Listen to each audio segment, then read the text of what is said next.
My name is Aina, and I'm 15 years old.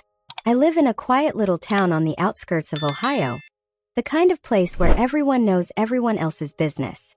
Everything started to unravel when my mother, Clara, who is 38 and works as an accountant, decided she could replace my father. My dad, Michael, is 42, a hardworking mechanic who always smelled faintly of grease and engine oil. 6 months ago, his life and mine was shattered when he was wrongfully convicted of manslaughter after a fight in a local bar. I still remember the look in his eyes as they led him away. It wasn't guilt, it was disbelief. While my father sat behind bars for a crime I knew he hadn't committed, my mother wasted no time. She brought home Victor, her new boyfriend. He was 40, slick in his tailored suits, a cunning real estate broker with a smile that never reached his eyes. She announced without hesitation that Victor would be my new father. The words echoed in my chest like a cruel joke. To her, it was a simple replacement. To me, it was betrayal stacked on top of heartbreak. If you're still listening, we want to sincerely thank you for spending your time with us. Truly means a lot. We'd love to know, where in the world are you watching from? Drop your country in the comments and let's see how far this message has reached. If you haven't subscribed to the channel yet, I highly recommend doing it now so you won't miss any of our upcoming stories. These aren't just ordinary stories. They're filled with meaningful life lessons that can inspire, teach, and stay with you long after the video ends. Hit that subscribe button and join our growing community. I still remember the night my father was taken away. I was 14 then, sitting in the corner booth of a small local bar with him. He had gone to the restroom just a routine step away. But when he returned a few minutes later, everything had changed. His face was pale, his hands trembling, and his shirt was stained with blood. Panic flared in his eyes as he shouted for someone to call the police. But when the officers arrived, they didn't listen. They didn't ask questions. They just handcuffed him on the spot, ignoring his protests, ignoring the truth I could see written all over him. My father, a gentle, patient man who had never raised his hand against anyone, swore over and over that he had done nothing wrong. Yet his words meant nothing in that moment. They dragged him away into the night, and my world collapsed. When the trial ended with his conviction, my mother reacted not with grief, but with cold detachment, as though she had been waiting for this moment to erase him from our lives. Only a week after the verdict, Victor arrived. He was slick, polished, a man who carried himself with smug confidence. His smile stretched across his face like a mask, but his eyes held a chill that made my stomach twist. My mother introduced him as if he were some savior, urging me to call him Dad. She spat venom when she spoke of my father, calling him a murderer, insisting I needed to forget him. But I couldn't. Deep inside, I knew the man who had raised me was no killer. It didn't take long for Victor's true nature to bleed through the charm. At dinner, he would let his gaze linger on me too long, his eyes crawling over me in ways that made me want to shrink into myself. He'd say things like, "Aina, you're growing up so fast, you look like a model already." My mother took those words as compliments, smiling, even laughing. But to me, they were poison. Every syllable made my skin crawl. I told her once that Victor scared me, that something about him wasn't right. Instead of listening, she brushed me off, accusing me of exaggerating, of inventing drama. Worse, she told him what I had said. That night, the fear I had carried turned into terror. Victor slipped into my room without a sound, his presence suffocating the air. He grabbed my wrist so hard the bruises bloomed purple by morning. His breath was hot and foul against my ear as he whispered, "Little girls who tattle always pay the price." The weight of his hand, the cold promise in his words froze me. I wanted to scream, but the fear sealed my throat. I didn't dare tell my mother again. She had chosen him over my father, and now I realized with horror she might choose him over me too. I began to live a double life, one carefully hidden from the watchful eyes of my mother and Victor. In the daylight, I was the obedient daughter, quiet and compliant, trapped in a house where every word could be twisted against me. But when the shadows fell, I reached for the one thread of hope that still tied me to truth, my father. I wrote him letters, slipping them into textbooks, carrying them to my best friend Lily's house, and mailing them from her mailbox so no one would notice. Each word I put on paper carried the weight of my fear and longing. My father's replies came through the prison's email system. I had created a secret account, one Victor and my mother would never know existed.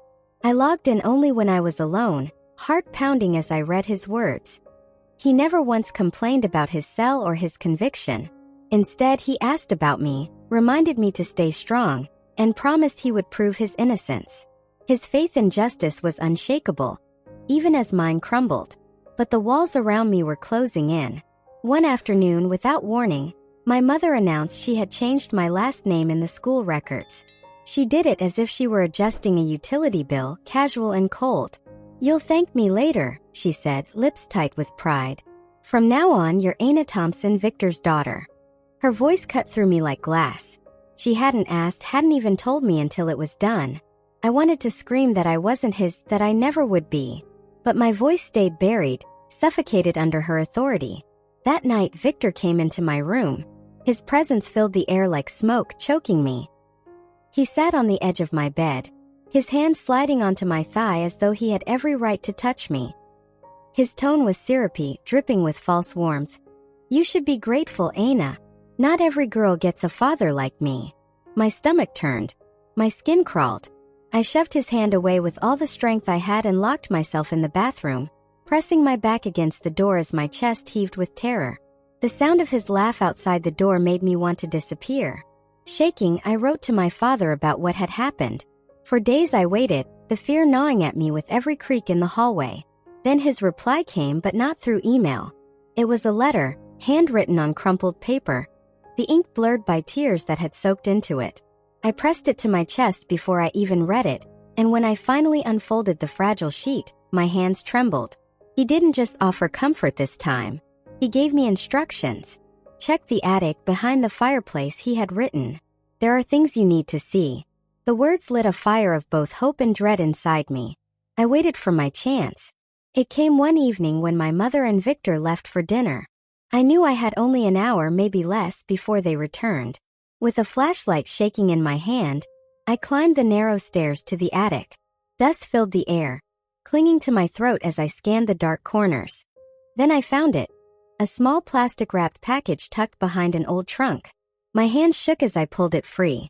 Inside was a journal, sealed as though my father had known it would need protection from time and prying hands. It fell open to a marked page, his handwriting neat but heavy, weighed down by suspicion and sorrow. He wrote of nights spent tailing my mother. He had seen her slipping into hotels, meeting with Victor in secret weeks before his arrest. His words bled with confusion and hurt. He didn't know how to confront her, didn't know how to explain the betrayal without tearing our family apart. Reading his pain made my chest ache. It also twisted into fury. My mother hadn't just moved on after his conviction. She had been with Victor long before that night at the bar. Just as I traced the lines of his sorrow with my finger, headlights swept across the attic window. My blood ran cold. They were back early. I barely had seconds to shove the journal under my shirt before I heard the front door slam and their voices echoing up the stairs. They were arguing, something about the restaurant being overcrowded, but all I heard was the sound of my time running out. I turned just as Victor appeared in the attic doorway. His silhouette filled the frame, his eyes sharp as knives. "What are you doing up here?" His voice was flat, dangerous. My heart hammered, but I forced my lips to move. "I was looking for an old doll. I thought I left it up here." The lie slipped out too quickly, too rehearsed. His gaze swept the room, then landed on me. I could feel it burning through me, searching for cracks in my story. His hand shot out, clamping around my arm. Pain flared instantly as his grip tightened, dragging me down the stairs. The journal pressed against my ribs, a secret I couldn't let him discover. By the time we reached the living room, his fingers had left bruises on my skin. My mother stood waiting, her expression more annoyance than concern. "Why do you sneak around like a thief?" she snapped, as though I were the one betraying her. I bit back the words I wanted to say. I wanted to scream that she was blind, that she was cruel, that she had chosen a monster over her own daughter. Instead, I lowered my head and slipped past her, clutching the journal under my shirt until I made it safely to my room. That night, I slid the journal into my pillowcase, tucking it deep where no one would look. Every creak of the hallway made me flinch. Every shadow under the door felt like his. I lay there wide awake, the secret pressing against me, heavy with the promise of truth. But truth could be dangerous. and with Victor's footsteps pacing outside my room, I knew one wrong move could cost me everything. The journal became my compass, the proof I clung to in a world where lies had become my mother's language and Victor's weapon. I knew I couldn't keep it safe forever. Victor's suspicion was growing sharper each day. He prowled like a wolf inside the house, sniffing out secrets I barely managed to hide. That was why, one afternoon in the school computer lab, I took a risk. My hands shook as I placed the journal under the scanner light of my phone, capturing every page, every word, before saving them to a hidden cloud account. If Victor found the original, at least the truth would survive somewhere else. But he seemed to sense my defiance. His anger flared unpredictably. One evening, I came home to find my room overturned, drawers yanked out, clothes scattered across the floor, books ripped from their spines. He stood in the middle of the chaos, his face twisted with a mixture of mockery and menace. "You think you can keep secrets from me?" he sneered. My mother, instead of defending me, merely watched with folded arms, lips pursed as though I had deserved the invasion. Days later, Victor dropped a new bombshell. He and my mother planned to marry within the month. His grin spread like oil across water when he announced it, savoring my silence as victory.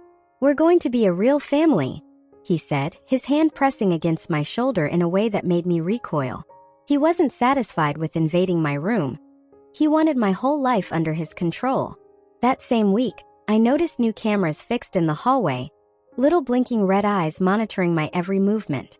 The house no longer felt like home. It was a cage and I was the prisoner. With every breath, I felt more suffocated. I couldn't trust my mother. I couldn't risk confiding in teachers. They might call her, and she'd twist everything until I looked unstable. There was only one person left who might believe me: Uncle James. James wasn't really my uncle, but he had been my father's closest friend, a former police officer who carried himself with quiet strength.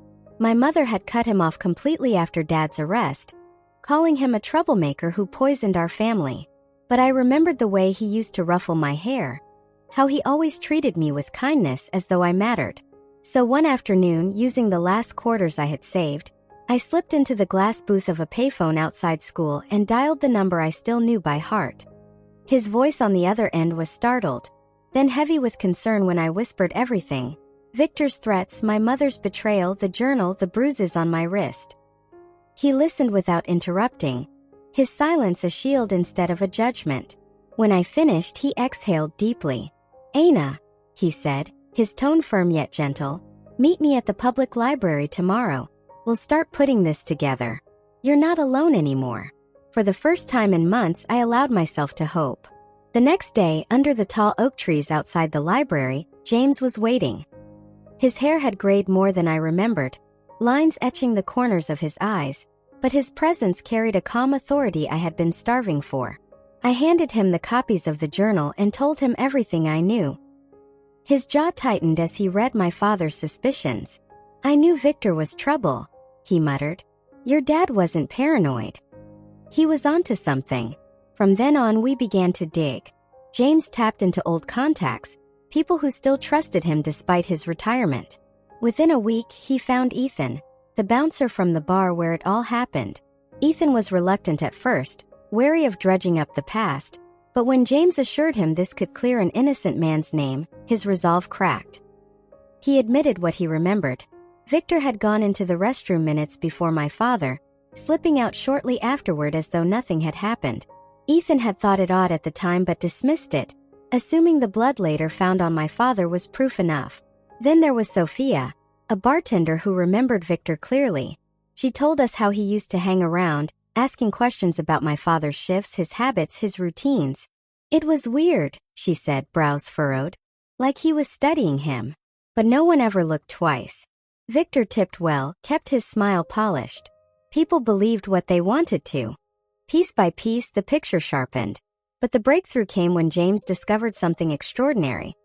The bar had once installed a secondary camera system covering the hallway near the restrooms. The system had been replaced years ago, but the old hard drives had been stored away. James tracked down the bar's manager, Richard, a weathered man in his 60s with skeptical eyes. At first, Richard grumbled about privacy and records, but when James explained it could free an innocent man, something softened in his expression. He led us to a dusty back office, where shelves sagged with boxes. From one of them, he pulled a hard drive marked with the date of my father's arrest.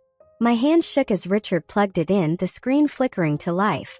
The footage was grainy but clear enough. The timestamp read 9:47 p.m. when Victor appeared in the frame. He walked toward the restroom, his steps unhurried. For minutes later, he emerged, glancing at his watch, smoothing his shirt with careful precision, before strolling away. Then at 9:52 my father entered. Less than a minute later, he stumbled out, panic flooding his face, his shirt stained with blood. The image of him, terrified, confused, desperate, made my throat close. It was all there, undeniable. Victor had gone in first. Victor had set the stage. My father had walked into a trap. I sat frozen, my nails biting into my palms, as James leaned closer to the screen. "There it is," he said, his voice low, grim. "Victor framed him. Your dad never had a chance." Tears blurred my vision. The journal, the testimonies, the footage, it all connected now. My father had been betrayed not only by the system but by the woman he loved and the man she chose. And I had been forced to live under the roof of the very man who destroyed him. But the evidence was no longer hidden. We had it in our hands. And though danger pressed closer with every day, for the first time, I knew the truth was powerful enough to fight back. Victor's threats grew sharper, no longer veiled behind his oily smile. One evening, as I passed him in the hallway, he leaned close, his breath sour against my cheek. "If you don't stop sneaking around with James," he hissed, "your mother might just have an accident. Cars skid. Stairs are slippery. People fall." My blood ran cold. His words were not warnings. They were promises wrapped in menace. Fear settled deep into my bones, but it did not erase my determination. That night, I retrieved the journal from where I had hidden it inside the toilet tank, sealed in a plastic bag. My hands were wet and trembling as I held it, but the relief of touching its weight again steadied me. I thought I had outsmarted him. I thought the secret was safe. But Victor was always 2 steps ahead. Within days, he stormed into my room, tore apart the drawers, and pulled the journal out from under my mattress where I had placed it temporarily. His grin was a knife to my gut. He wasted no time. Holding the journal like a trophy, he marched into the living room where my mother Saturday, "She's making things up," he declared smoothly. "These lies are meant to divide us, Clara. She wants you to turn against me." My mother's face hardened as she turned toward me, her voice sharp with judgment. "Is this true, Aina? Why are you inventing stories to destroy our family?" The betrayal stung deeper than any bruise. No matter what I said, she chose him. She always chose him. Then came the final blow. She announced her plan to send me to a boarding school in another state, the kind with strict rules and no outside contact for 6 months. She spoke of it as though it were salvation, a place to fix me. But I knew the truth. It was exile, a way for Victor to silence me once and for all. Panic gnawed at me. That night, I fled to Lily's house, sobbing as I explained everything. Together, we called Uncle James, who promised to meet me first thing the next day. For a moment, I thought I was safe. But when I returned home to gather my things, Victor was waiting in the shadows of the porch. His hand shot out, yanking me by the hair, dragging me inside as I screamed.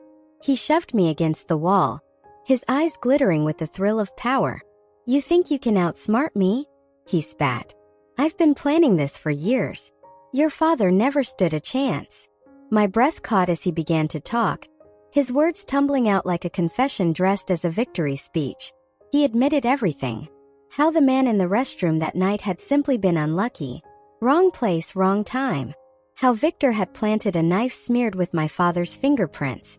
How, when the victim stumbled onto his plan, he had killed him with that same blade, then swapped it out for another to frame my father completely. His laughter was jagged, cruel. And the best part? Everyone believed it. Your father rots in prison, and your mother clings to me like I'm her savior. My heart pounded, but my hand stayed steady as I held Lily's phone in my pocket, the recording app running. Every poisonous word, every twisted admission was captured. Then the front door creaked open. My mother's footsteps echoed through the hall. She had come back early. She had forgotten her wallet. Her eyes widened when she heard Victor's gloating words, the confession spilling freely from his lips. The grocery bag slipped from her hands, clattering to the floor as oranges rolled across the tiles. Victor's face drained of color as he realized she had heard. He straightened, words fumbling. "Clara, it's not what you think." She provoked me, twisted my words. But my mother's hand shook as she reached for the kitchen counter, grasping a knife. For the first time in months, her eyes were clear, stripped of delusion. She pointed the blade toward him. "Get out," she whispered, her voice trembling yet fierce. "Get out of my house." Victor's sneer returned, though thinner now, stretched with desperation. "Careful, Clara. You think you're clean? I know everything. I know about the affairs. I know about the money you siphoned from Michael's account. You expose me, and I'll drag you down with me." My mother's knuckles whitened around the handle of the knife, but she didn't back down. For the first time, she chose me over him. "Leave," she said again, louder now, the steel in her voice matching the blade in her hand. For a long moment, Victor's eyes darted between us, calculating. Then, with a growl of frustration, he shoved past, slamming the door so hard the frame rattled.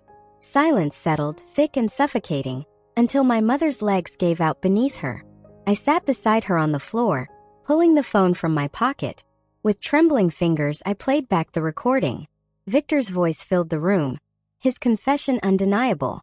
My mother pressed a hand to her mouth, her skin going pale as the reality unfolded.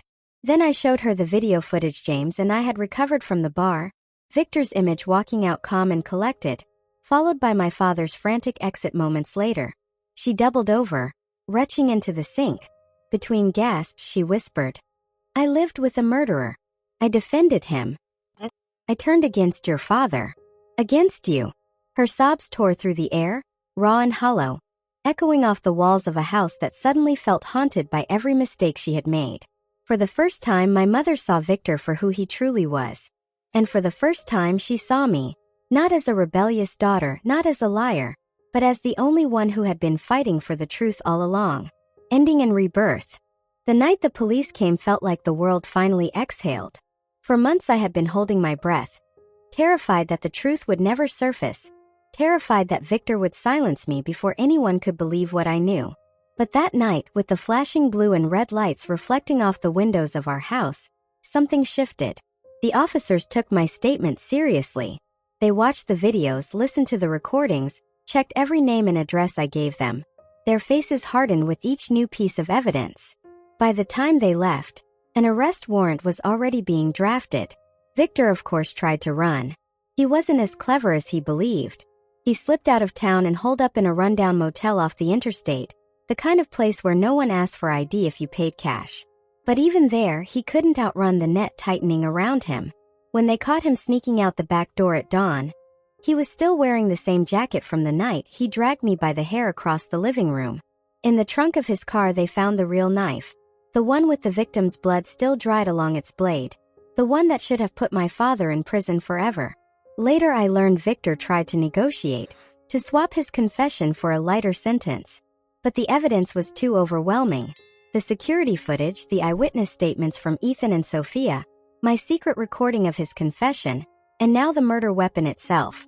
No amount of bargaining could erase the fact that he had framed an innocent man and killed another human being without remorse. The jury returned a verdict of life without parole. Victor would never be free again. My father walked out of prison 9 months after he'd been dragged in, a man weathered but not broken. When the gates swung open, I saw him step forward into the sunlight, and my body moved on its own. I ran. I ran until I collided with him, my arms wrapping around his thin frame. He smelled of institutional soap and stale air, but underneath it all was still my dad, the man who taught me to ride a bike, who stayed up late helping me with math homework, who whispered "be brave" when my mother's temper rose. He was lighter now, his hair grayer, his shoulders more stooped. Yet as he hugged me back, his hands trembling, I knew we were still bound together by something Victor could never touch. My mother stood a few feet away, twisting her purse strap. She tried to apologize, voice trembling, but my father's eyes were distant. He didn't yell or accuse. He simply nodded once and stepped back. He had built a wall between them, a quiet, unshakable wall. In the days that followed, she moved into a small apartment across town, carrying with her the heavy weight of guilt. For years she had chosen to believe a lie, And now she had to live with the truth. I stayed with my father. Our house felt empty at first, rooms stripped of my mother's perfume, the echo of arguments still clinging to the walls, but it was ours. Slowly, brick by brick, we began to rebuild. Uncle James became a fixture in our lives, dropping by with his kids on weekends, bringing the kind of warmth and noise we hadn't realized we'd been missing. The smell of grilled burgers on the back porch, laughter spilling out of the living room. Those moments stitched us back together. A year passed. My father began seeing Sophia, the bartender who had risked her job to testify for us. She didn't try to erase the past or replace my mother. She just showed up with kindness, making my father laugh again, reminding him that life didn't end with betrayal. I respected her for that. She never once treated me like baggage. She treated me like family. 3 years later, news came from the prison. Victor was dead. A heart attack. I thought I would feel relief or joy or even anger. Instead, I felt nothing. No revenge, no closure. Just a blank space where his shadow used to be. That night I did my homework, washed my dishes, and went to bed early. His story had ended, but mine was still unfolding. On my 18th birthday, my mother sent me a card. A simple one with a picture of daisies on the front. Inside she wrote, "I'm proud of you." I didn't respond. Maybe one day I will. Maybe I won't. Some wounds take longer to heal than others. I earned a scholarship to college and chose to study criminal law. I wanted to become an advocate for the falsely accused, to use my voice for people like my father who don't have someone to fight for them. Every class, every late-night study session felt like a step toward that promise. Looking back, I realize how close I came to losing everything. My father's freedom, my own safety, my chance at a future. If I hadn't found that journal, if I hadn't trusted my instincts, Victor might have won. But I fought back. And in the end, the truth won with me. Today, life is quieter. My father and I share pancake breakfasts on Sunday mornings, the kitchen warm with the smell of syrup and butter. We watch old movies at night, our feet propped up on the coffee table. We don't talk much about the past. We just live. Our family isn't perfect, but it's ours, rebuilt from trust and love instead of fear. And for me, that's enough. 5 lessons I learned. As I look back on everything, I realize this story isn't just about what happened to us. It's also about what it taught me. If you're listening now, if you followed me through this journey, I want to leave you with 5 lessons that might help you too. 1. Trust your instincts even when others dismiss you. When I first suspected Victor, no one believed me. Not my mother, not the police. But deep down, I knew something was wrong.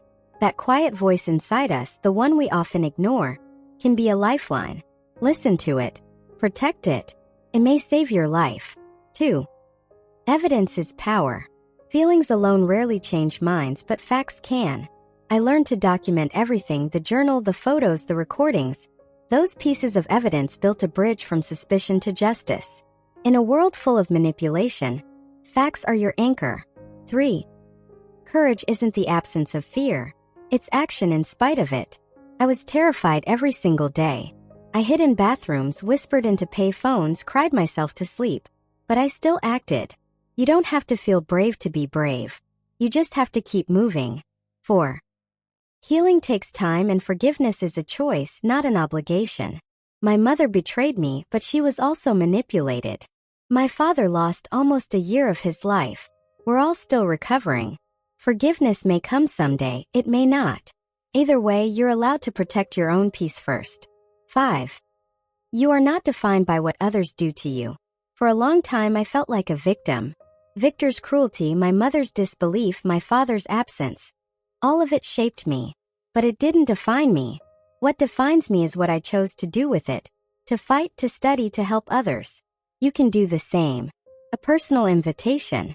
If my story has resonated with you, if you've ever felt unheard, if you've ever fought for the truth when no one believed you, I hope these lessons stay with you. They're not just words, they're survival tools built from blood and tears. And I share them because I don't want anyone else to feel as alone as I did. Please, if you found value in my journey like this story, share it with someone who might need it and subscribe for more. Not for me, but for the message. That truth matters, that courage counts, and that even after the darkest nights, there can be a dawn. Because if my father and I could rebuild our lives from the ashes, so can you.